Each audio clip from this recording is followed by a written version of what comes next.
It is a Clown World show, and we're going to have some fun. A lot's happened recently. We got a lot to talk about. What's up, everyone? Yeah, man. Trump got inaugurated. He threw a crypto ball. I don't know if it was him, but and then he ran a pump and dump scheme, and just so much crazy stuff has transpired in the last few days. It's going to be interesting to go over it. Yeah. So let's start with the most pressing thing. Ross Ulbricht is free. Pretty crazy news last night came out. Big picture of Ross smiling on Twitter. And I think super inspiring that a politician kept a promise, first off. Well, I don't think it was, I think he had to keep a promise. I don't think Trump would care one iota about Ross Ulbricht if it wasn't for the Bitcoin community continuously pressing for this. Not only the Bitcoin community, but like his mother, Lynn Ulbricht, right? To her campaign for 11 years. I met her on a Tom Woods cruise, and I talked to her for about, half an hour. And then I saw her at Bitcoin Miami in 2021. And she, this had been, I don't know how many years after it, maybe 7 years after it, 6 years after it. And she was still fighting and pleading and talking to anyone that would listen. So, for me, I know how much my mom loved me, and I know my mom would go around the world as many times as she needed to help me. And so I really felt and empathized with her plight. And I'm thrilled for Ross. I can't imagine living in a cell, but I'm also thrilled for his mom. Yeah, dude, the kid lost 11 years, prime years of his life for being a pretty genius entrepreneur at the end of the day, just not following the rules that the system has laid out for everyone. And then I don't know the exact details, but the trial was a bit of a sham as well with what he actually went to jail for. So yeah, I mean, it brought tears to my eyes to hear that he's free. He's a human being. He's got a life to live. He's a smart dude, clever entrepreneur. And so I'm really interested to see what happens with his life now. So will he receive his Bitcoin fortune back? Yeah, so I haven't really thought about this, but from what I hear, right, they still have his coins, at least some of them. And so now that he's pardoned, and it's a full pardon, right? It's not a commutation or whatever you call it. Mm-hmm. I don't know if that exonerates him of his crimes and then gives him legal right or legal claim to those coins that are held by the federal government right now. Yeah, it'll be interesting. It's a lot of money. What do we say it was? It's like 15 billion or something. 70,000 coins, something like that. Yeah, something like that. Yeah. So yeah, we'll see what his future holds. I found a pretty funny meme about this. Heartbreaking. Trump condemns man to 20 years of life, which is no doubt going to be what happens. I mean, no matter what, he's going to have a brand now. He's going to have books come out. He's going to have support from especially the Bitcoin community for the rest of his life. Well, yeah. Can you imagine that 180 going from, wondering if your life is going to be behind these concrete walls and cell bars, to now coming out into the world, celebrated, and having all of this attention and opportunity thrown your way. It's going to be interesting, it's going to be interesting how he handles that. I don't know how I would handle that, Or maybe he'll just disappear from public eye completely. Yeah, maybe he's over it, dude. Yeah. Maybe he's like, dude, I did my thing. And going back to what you were saying, I think he was innovative, right? And I think that he was acting on free market principles. I think that he was practicing agorism. He was finding a way to really utilize Bitcoin in the way that it was designed to be, peer-to-peer cash, and creating a marketplace for it. And so, yeah, it's amazing. I remember when he got locked up. I remember listening to Trace Mayer, and he said something that struck a chord with me, brought it home to reality, that this dude is I don't know how old he was at the time, 29. He's going to be facing 60 years in prison. And I just couldn't imagine being in that situation mentally. And the way he presented it is there's no hope. He's never getting out. But so, that stuck with me, and I imagine that was the case. But again, through the perseverance of his mother and the Bitcoin community, now he's out. Yeah. And so what I meant to say in the beginning is just that, Trump easily could have said, fuck you guys. I'm president now. I did what I had to do to become president. And we were all kind of thinking that first day as well. And we're kind of still thinking it with the strategic Bitcoin reserve, right? It's like, Trump is still Trump. He's not exactly like an honest guy, which maybe that can lead us into Trump coin. He's also a bit of a grifter, as a lot of people call that. So Trump coin needs little introduction at this point. But I would say you and I are kind of older school Bitcoiners. You older than me, longer in the Bitcoin space, but we've been around to see enough bull runs and tokenomic blockchain shitcoin stuff. And I think this time around, it's super telling what the space has become with Trump launching a fucking meme coin on the eve of his inauguration as kind of like a fuck you to the previous regime in a way, but also as like a, hey, cult following, give me your money and let me dump on you. Become liquidity for my shitcoin. Yeah, I think it's a bad omen. I think it's a bad sign for America. Now, what does it say when a nation's leader, drops a scam the night before his inauguration? I don't know. I think he's now enabled like all the shitcoinery to go on for a long, long time. And I think that this is a reminder of what happened in Weimar Republic and the Roaring 20s. And also I've been listening to, a book on the history of the Roman Republic and all that happened there. And it's eerily similar to the decadence that they went through. And then also that led to the downfall. Yeah. In the next part, we'll get into the fiatness of everything. I just real quick want to run through Trump coin because it's pretty crazy. Oh, you have the actual. I saw the white paper. It's just on their website, and it shows you the token distribution, which mainly they're out of 1 billion maximum coins. I think 200 million were minted for this launch, and then every few months, starting in a few months, like the creators of the token get like a shit ton every month and just dump on everyone. I heard there was an 80% pre-mine of all those firstly released tokens, which would mean what? Only 40,000 or 40 million tokens went out to be sold. The rest were by the creators of it to dump on the early buyers.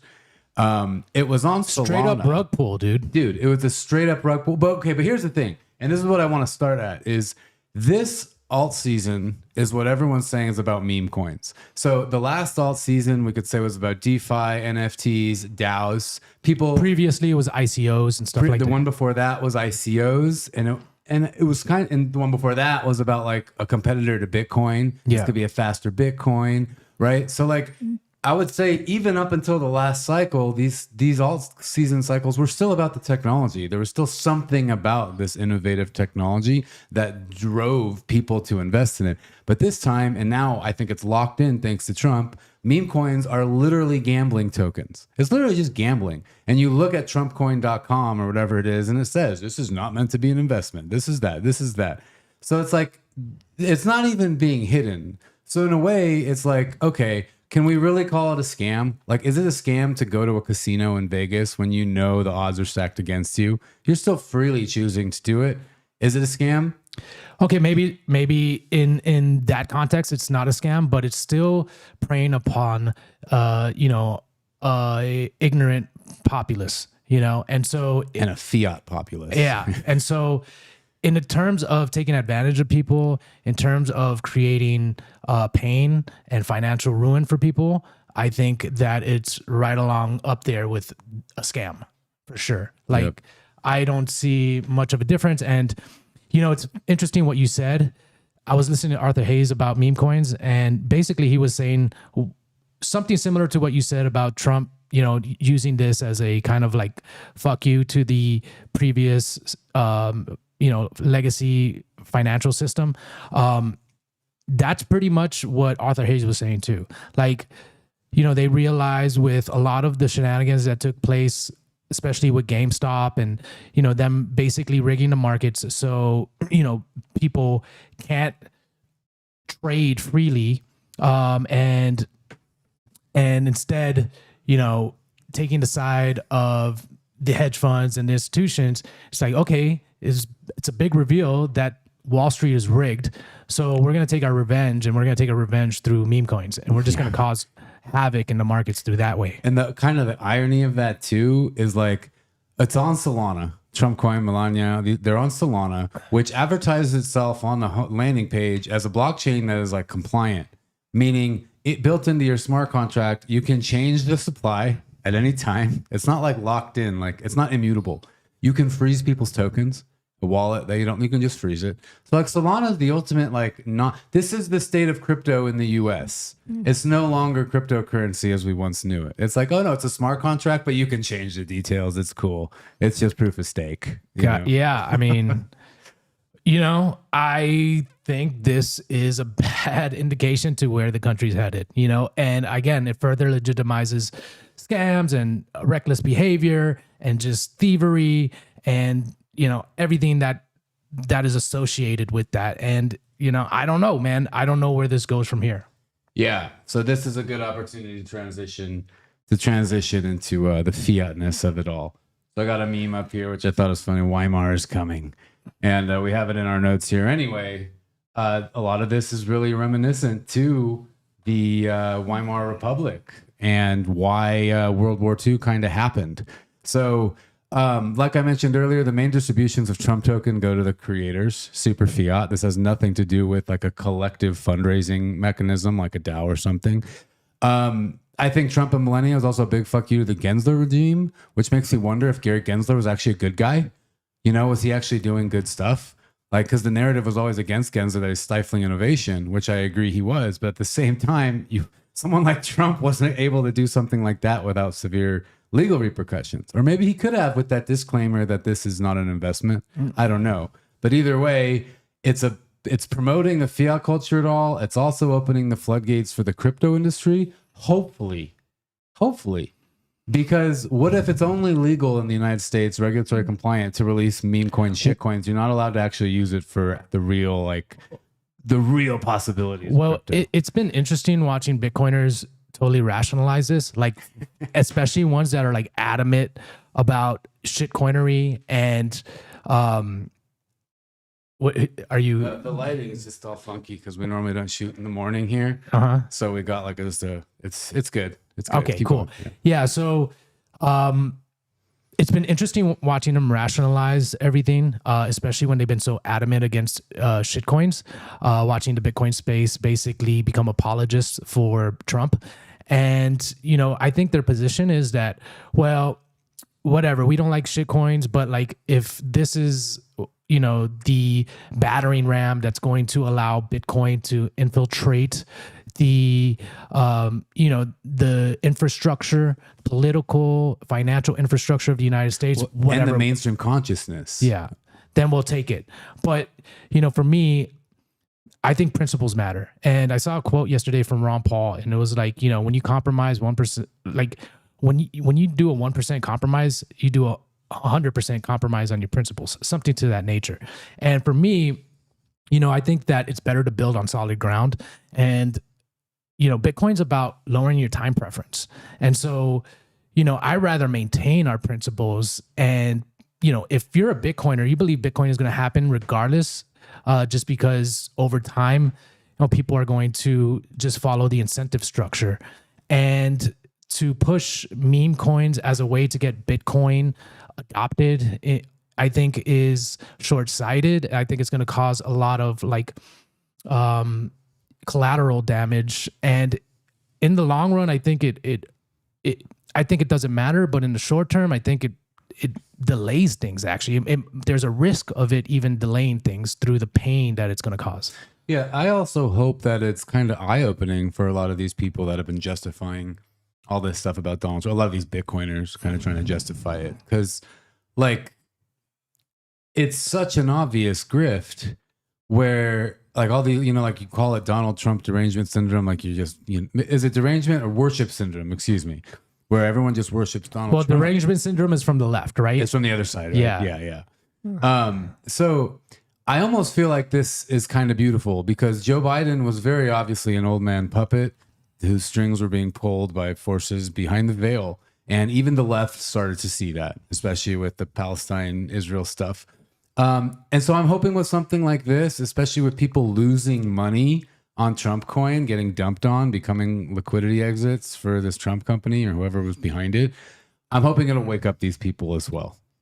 Yeah. So I mean, the other aspect of this, right? The opposite of what I just talked about, this being harmful, is that it actually, you know, is a wake up call and opens people's eyes to the soundness of Bitcoin. You know, and so maybe that's the case.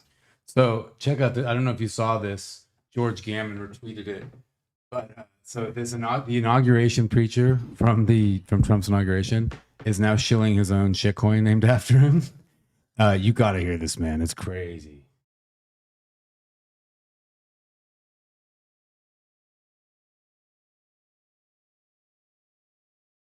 To see politics become manifest, not just in a way where we're praying over political gatherings, but where we're seeing us become the hands and the feet of the Lord Jesus Christ. Would you help me?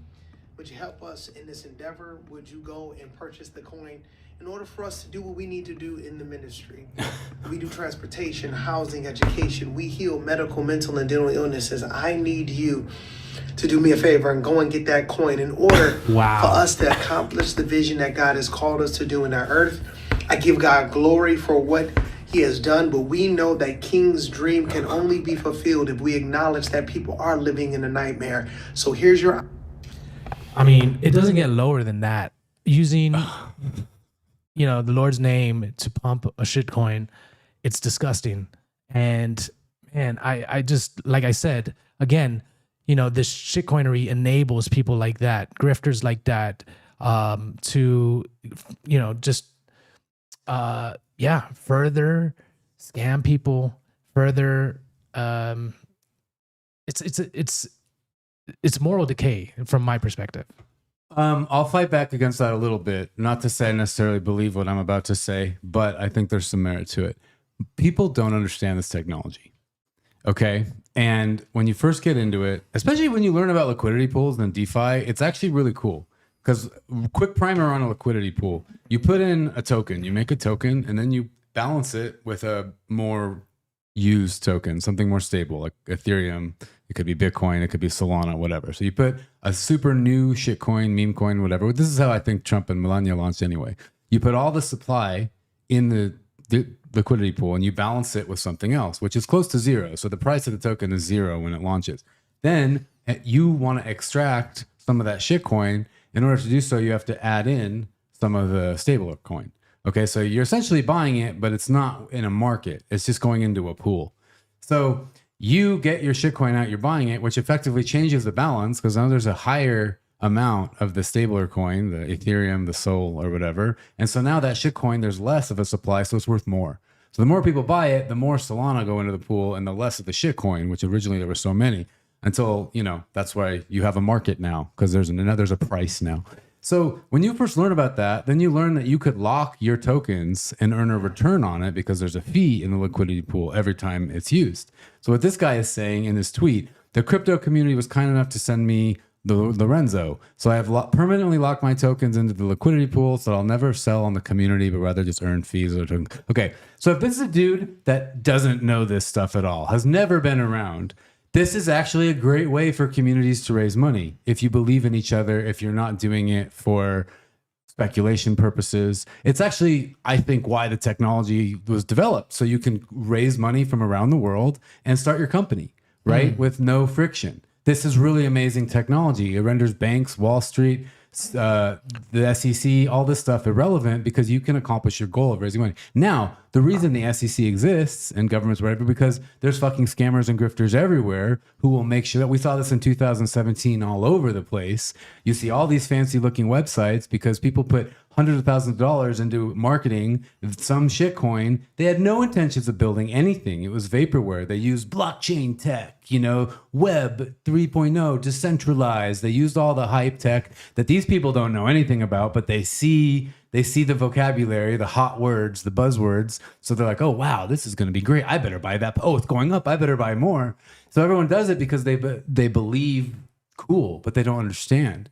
And so a guy like this, if he truly believes in this, which I'll give him the benefit of the doubt, right? By the way, I think they asked Trump in an interview, like, oh, what do you think about your Trump coin? He said, I don't know much about it, to be honest. So, but if you look at a guy like this, he's going, oh, look, we got a liquidity pool. We can raise money to get this church going, which is my mission from God, which I super believe in. Let's say he really believes all that.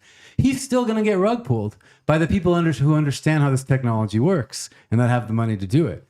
So creators of shitcoins rug pull themselves because of a lack of comprehension of this technology. Yeah, I mean, I don't understand much of what you said there.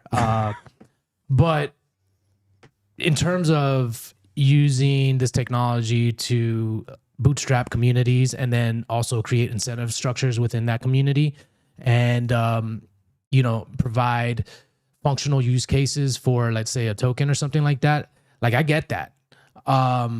It's just, what's it built on? Like, we talk about this a lot, and we talk about, okay, how can we, create some tokenomics to kind of create an incentive structure within the platform that we're building here at Sovereignty Studios, right? But always with the idea that it's tethered or somehow grounded to Bitcoin. But even more importantly, which is I think where this video goes wrong, right? What we're talking about is grounded in proof of work in like Bitcoin. So where does this guy say in here? He's just fucking begging you. It's desperate. Buy the token, please. We have to. He's not telling you what you get out of it. He's not saying why it's valuable. And I think that symbolizes the fiatness more than anything, because as entrepreneurs, the whole mission is, hey, let's provide value to people. And if you're doing that through a token, great, fine. But provide value. Don't just beg people to buy your thing. Yeah. And so just to kind of expand on what you're saying there with a proof of work token, right? The idea is that, like, you provide some type of value to the community, and that's how you mine your tokens, right? It's not something that an ICO drop that you buy the tokens and then, enrich the founders and then they just disappear. It's more so like, yeah, participate in this community, comment on message boards.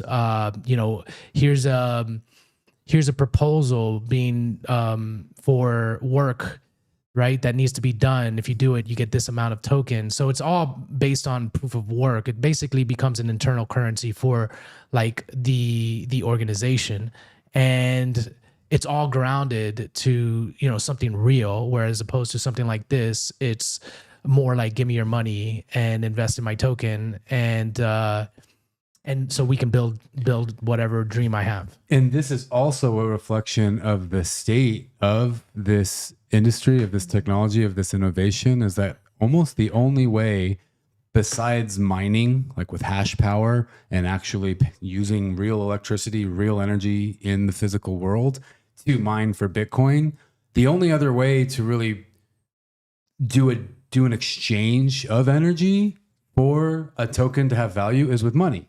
And that's what this sector has always been about. It's about it's a money tool. It's a financial tool. We can replace financial systems with it. What you and I are talking about almost is, well, how can the mechanism harness human energy, human proof of work? I remember there was a token, I think it was on Solana. They had an app where it, just like where you wear your Apple Watch, you wear your phone, it can see how many steps you do, and you would mine the token based on your exercise. So it incentivized the whole community to like go exercise, get in shape. Now that's not really useful aside from it helps people get in shape. But imagine you could harness it where like, you're digging holes or you're legitimately doing work out there, planting trees, and the technology was monitoring it. And that's how you mine tokens. Mm-hmm. That could be a really interesting future that we're probably going to see at some point. It's just a question of, is it worth it to replace like adding a technology that we haven't really needed for that purpose, but we could make it more exact, more quantifiable. Will we see that? Do we want that as a future? Yeah, I don't know. In terms of like this conversation, I think it's a completely separate conversation. Yeah, to dig deep into the tokenomics of things and how things work, and my mind is not there right now. Yeah, no, I'm sorry. I went a little far there. I just wanted to bring it up because like, a lot of Bitcoiners listen to us. We had people threaten to unsubscribe, or they did unsubscribe because someone, and I think it was in a Max Kaiser video, like talked about shitcoins or something, or I don't remember. But, this technology is cool. And just because Bitcoin is the only thing that seems to still be decentralized and care about the values, which maybe arguably a lot of the community doesn't care about the values anymore. But that doesn't mean this technology can't be used for good. But I think the Trump coin just exemplifies how it's not going in that direction in the mainstream narrative at all. Yeah. Which, by the way, it filed for an ETF yesterday. Which Really? is, Wow. hilarious. All right. So why don't we go now into some possible theories of what's going on behind the scene? I think you wrote something about Michael Saylor. Well, I mean, the way I look at everything is like I use probabilistic thinking, right? And so right now, Michael Saylor was basically put out a tweet that Trump bought $47 million worth of Bitcoin. Wrap Bitcoin, yeah. But he said Bitcoin, right? And I think language is important, right? And you can, trace this back to 1984, right? Or George Orwell, or just in general, communist propaganda, where, they attack the language because language is how we kind of associate ideas. And if you're unable to think clearly, you're unable to like ground yourself to anything real and come up with any, thoughts that actually empower you to take action or to like even harness your agency. And so, language is important. And when they muddy the language, my spidey senses go up, and I'm just like, okay, why are they doing that? And so I look at it, and I'm looking at Michael Saylor, and I guess he has a partner of his, Eric Weiss, I think his name is, or something to that nature. And they're pushing this idea that, wrap Bitcoin is Bitcoin. And I'm like, okay, well, let's look at it from just a innocent perspective, where it's like, okay, maybe they're just excited, maybe they're just excited. Like this is an opportunity to, push the narrative that, the president has bought Bitcoin, and yeah, it's not exactly Bitcoin, but who cares? It's still close enough. Well, I think, sorry to interrupt, I think from Saylor's perspective, it's about $47 million more going into the Bitcoin price, because theoretically wrap Bitcoin is still pegged to Bitcoin. Yes. There's still like an even amount locked away somewhere. So I think he's a numbers guy, right? Every time he buys more Bitcoin, he tweets about the yield that all the master holders are getting, blah, blah, blah, the MicroStrategy holders are getting. So I think when I saw that tweet and then I learned it was wrap Bitcoin, I was like, okay, well, Michael Saylor is such a numbers and market cap guy. I feel like that's why he said it. Yeah. So, that's kind of the middle ground too, right? It's in order to push Bitcoin, basically, again, crypto as a Trojan horse, like everything's good for Bitcoin. So, if it's wrap Bitcoin, whatever, it's still liquidity going into the Bitcoin market, and, the president's doing it. So if the president's doing it, it's legitimized. But again, I think that when you mess around with the language like this, you open the door for, other interpretations and for opportunists to take advantage of that. And isn't wrap Bitcoin on Ethereum, right? Yeah. And so Ethereum's on proof of stake now too, which means the biggest validators, the biggest nodes could theoretically turn back a chain or something, which means your wrap Bitcoin is not safe. It's not secure. Well, so here's the thing. It's a different network. It's a different security model. It's a different,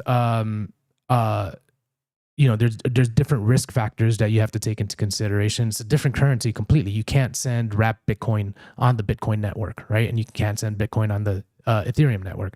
So it's a peg, and maybe it's like cryptographically secure, but all of that opens up new attack vectors and new security threats.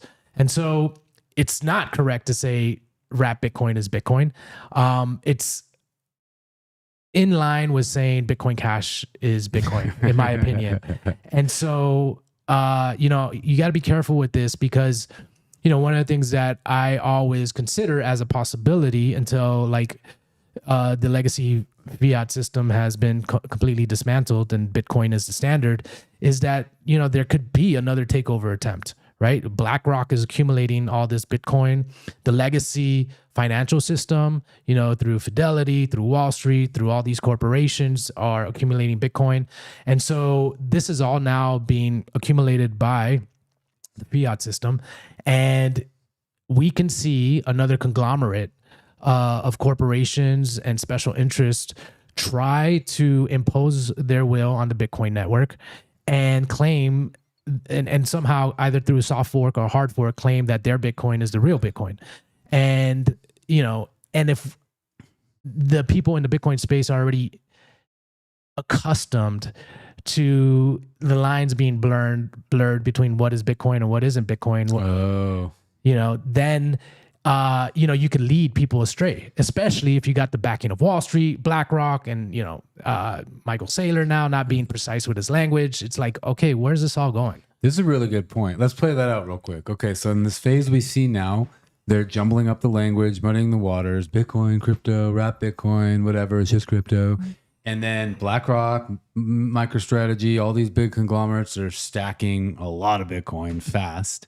They're stacking. Then all of a sudden, Larry Fink decides we're going to hard fork Bitcoin so we can control the transactions or whatever. Maybe it doesn't even have to be that like obvious, right? It could just be like, hey, we're going to be implementing OFAC compliant code to the blockchain, and we're going to use that fork. And this is the approved fork that the United States has adopted. And and people say, well, I got my own node. So yeah, but I think there's a difference. Not all nodes are equal. Like our node here isn't processing, doesn't have all this Bitcoin capital behind it, right? Like we're just securing our we're just validating our Bitcoin with that node. But when BlackRock has millions of Bitcoin and so does Wall Street and so forth, it's like there's economic power behind those nodes. And the people talk about mining, and it's like, yeah, but we have these big mining farms that fall under the regulatory regime. They're OFAC compliant or whatever. Well, right? they're starting to move that way, and they fall under the regulatory regime of the United States. And so, miners have a fiduciary duty to, first of all, stay compliant with the law. Yeah. Right.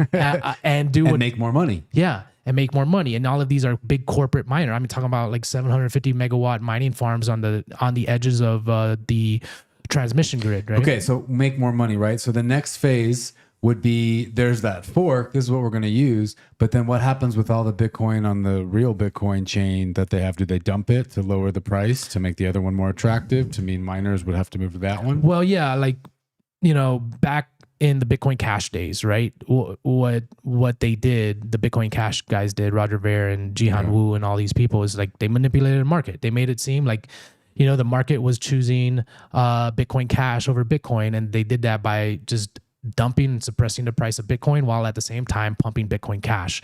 So that's a small little conglomerate, right? They had a lot of Bitcoin in those days, though. Yeah, but when you talk about the size of the market in terms of dollar amount, they weren't able to suppress the price and suppress the real Bitcoin network, right? To the extent where they forced people to make a decision. Because if you're talking about big fiat financial powerhouses and how they now are controlling a large segment of the market, I mean, they can wreak havoc on the markets for a long time.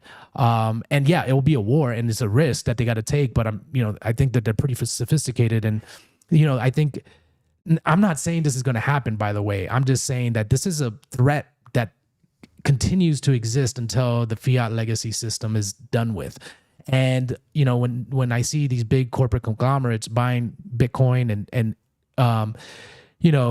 injecting their tentacles into the market and into the network, I'm like, okay, this is risky, because they have stated missions they have stated very clearly, objectives and values that are not aligned with the current Bitcoin network and its design. And so I'm like, okay, well, what's the deal there? Are they just falling in line a lot of Bitcoiners believe, they're just being assimilated, or are they gearing up for something? So can we go back a little bit to 2017? Mm-hmm. You were more into it and educated about Bitcoin in those days than I was. So I would love to actually ask you a couple questions, because I still have some unhealed trauma about the block size wars. So 2017, was that the height of the block size wars? Was that near the end of it? Do you remember? Yeah, I think it was ramping up during 2016 and 2017. Okay. It kind of all, with the S2X and then the Bitcoin Cash, it kind of all came to a head. Yeah. So there was supposed to be a fork I don't know, was it a different SegWit fork or something in summer 2017. And leading up to that, I got really into Ethereum in 2016. That's what brought me back into crypto. I learned about Bitcoin in 2014. Didn't really, I wasn't really interested in that stuff yet. 2016, I learned about the community building technologies of Ethereum, and I bought into the DAO. I got to experience that whole madness. And Bitcoin obviously came onto my radar, but I was still into the shitcoin space stuff. And then 2017, I got back into Bitcoin. I had some friends that got me back into it. And I was like, okay, yeah, I remember Bitcoin now. And then it passed 1,000. And I remember my friends saying, we're never going to see it under 1,000 again. I'm like, wait, what? Really? Like, I would have bought a lot if I had heard that before. But no, I never heard the narrative Bitcoin could be a million. I never saw that Hal Finney email that if Bitcoin sucked up, So I was like, 1,000. I feel like Bitcoin could never go higher than that again, right? So I watched it. Then I remember traveling around the East Coast, and then I watched it past 2,000. And I was with these old girlfriends in Philadelphia, and I'm like, Bitcoin just passed 2,000. And I'm just watching it. I'm not buying it. I'm just like, I can't believe it. I can't believe it. So then I got really into Bitcoin again and started following it. But then that summer, I remember I was at a music festival in Hungary, and I remember seeing the announcement that there wasn't going to be a fork. I don't remember what that fork was, but it plays directly into this propaganda that the Bitcoin Cash people were doing to suppress the price, to change the narrative. And that's why I bring it up, because I wasn't actively following all that, but I was a victim to that Bitcoin Cash propaganda. And so I had bought some Bitcoin by then, but then I saw that there wasn't a fork. And from all the information I consumed, I concluded that the Bitcoin core people didn't have their shit together. Bitcoin was going nowhere, and this is over. And I fucking dumped it all right before it jumped to $20,000. Well, think about, your state of mind, and think about how many people with that state of mind are now in the Bitcoin space. Yep, that exactly. see the ETF as Bitcoin, that think, just because they have Bitcoin exposure, they have Bitcoin.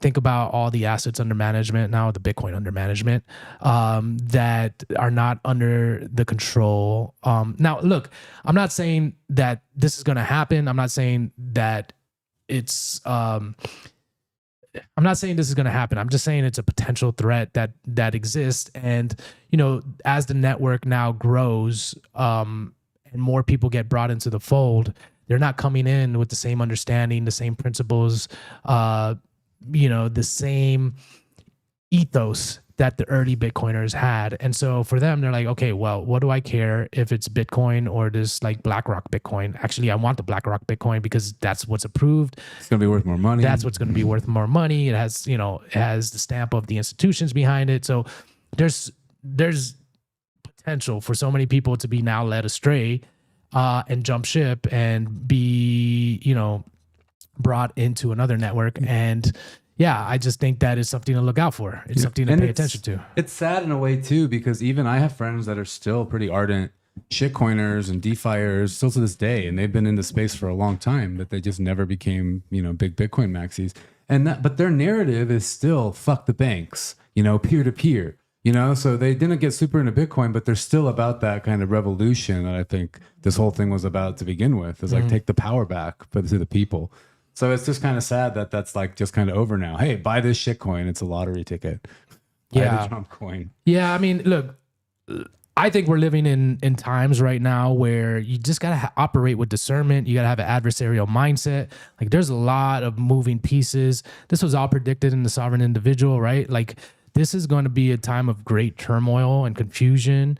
This is going to be an info war, going back to like Alex Jones. And, this has been on the horizon for some time now. And now it's all accumulating. We're moving from the analog age to the digital age, where everything now is being consumed by software and being moved into the digital realm. And so with that, you really have to be cognizant and conscious about how things evolve.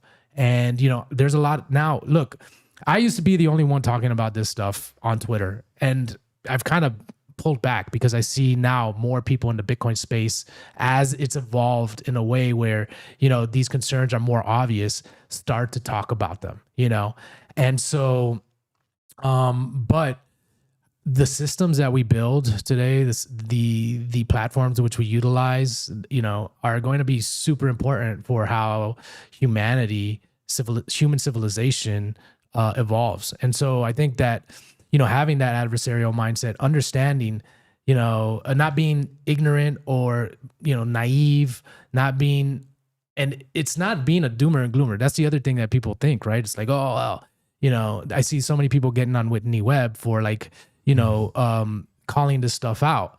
And it's like, she's just laying out the facts, you know what I mean? And like, she has all the facts there and is pointing out all the connections. But people also just want to project, right? And nobody wants to, there's not a lot of people that are willing to take on that level of awareness because the world is scary. And nobody, not a lot of people want to live in that world where it's constant questioning of what the future holds, But I think like having that awareness is what is going to allow us to shape the future in a way that's beneficial to all of humanity, and just ignoring, certain potential pitfalls and just pretending like everything is going to be okay and ignoring all the developments that are happening is kind of like a recipe for disaster. Ignorance is bliss, especially when you can live in a fantasy bubble of, Bitcoin to 1 million and I'm going to be fine because I've got my Bitcoin. Everything's great. I think this is a good place to probably close this off. And just one last metaphor to kind of reflect what you were saying is World War III is happening. The battlefield is our minds. And every day we're being attacked, and we're forced to, like you said, become more critical in our thinking, more adversarial, develop solution-oriented mindsets, and realize that everything could very well much be a lie. Everything is designed to take advantage of you, to strip power from you, and it's up to us to empower ourselves to stay aware. But it's a choice. That red pill, it changes the way you see. Like Neo goes in the Matrix, where everything's great, get your coffee, hot lady in a red dress, and then you go to this dark world where, you're trapped in a goo chamber supplying energy for these machines, and it's not pleasant at all. But maybe that's what reality is closer to looking like. Yeah, and it's not, again, I remain very positive and optimistic for humanity. Sure, right? But being aware of the possibilities does not make you cynical. Yeah, exactly. Yeah. But, and what I can see is just so many people projecting. They're like, look how many people project things to Trump, right? That to me aren't in line with reality, don't match the track record. And you can look at it from the liberal case, right? Like, look at how many liberals like think that Trump is literally Hitler, right? Elon Musk didn't help that. Yeah. Yeah, but so they project their fears and their insecurities onto Trump, and then for the right, like you got white nationalists saying, "Yeah, man, Trump's our guy." They're projecting all their desires onto Trump, and when it's like, where do you see evidence that Trump is going to, bring back the Aryan, nation, right? And then you got Bitcoiners, "Oh, Trump's our guy." Then he launches a shit coin and rug pulls, right? It's like, yeah, where do you see Trump like being a Bitcoiner, right? Like, it's like, where do you he has, there's no evidence that he understands the philosophical underpinnings of Bitcoin and why it's important, right? Dude, my father is like the generation after Trump, and he doesn't care. Yeah. Once you get to a certain age, you don't care about social revolutions and stuff. Like, maybe you like the game of making more money and power, so you play that game, which is what Trump does. Yeah, my point is that, so many people are just projecting, right? And they're not taking in like the reality of the situation. And when you do that, though, when you assess everything in a very logical and what do you call that? Objective manner, it empowers you. It empowers you to make more informed decisions. It empowers you to position yourself in a way where you can take advantage of situations. And yeah, it allows you to operate in this world, right? In a way that's a lot more advantageous to your survival. If you can, like, if there's a storm coming, or if you don't want to ignore that, right? You want to acknowledge it and make the correct moves in order to save yourself. And again, all of this goes back to the sovereign individual as well. It's like, like there's going to be plenty of people and it's biblical too, right? Like the masses are just always going to be led astray, and you can't be pulled in by them. You need to acknowledge reality and make the right decisions in order to secure your future, your family's future, and your community's future. With that, building in El Salvador is a great alternative for your future. Check out elsalvadorblueprint.com for your free 5-day email course to get to know El Salvador, made by Michael and I, because El Salvador is a place where the individuals that believe in creating this better future are congregating and doing everything they can to build it. That was a good segue. Yeah. Peace out, people. Bye, everyone. Take care.